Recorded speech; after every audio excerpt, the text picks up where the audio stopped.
Elvis Production. I need a girl. My soldier, hey, hey, hey, hey. My soldier, hey, hey, hey, hey. Na feel so Elvis, my pose. Bonane, bonane, bonane.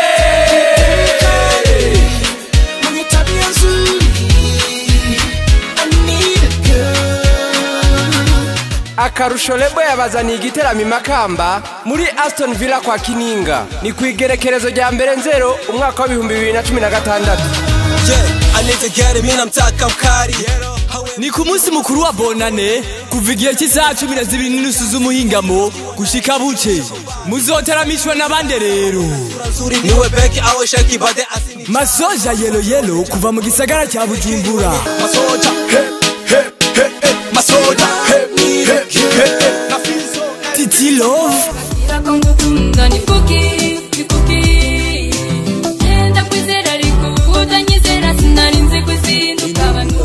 tutibagiye abaririmbyi bahani wacu Makamba nka Bosani Mukali Boy, NBI, Sosi Classic, Nonchabi Black hamwe na Beatless.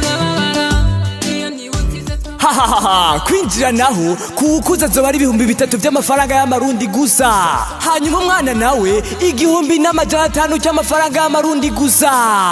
Bantu mwese mu gisagara cya Makamba muratumiwe mu igiteramo mwateguriwe na Akarusho Lebo.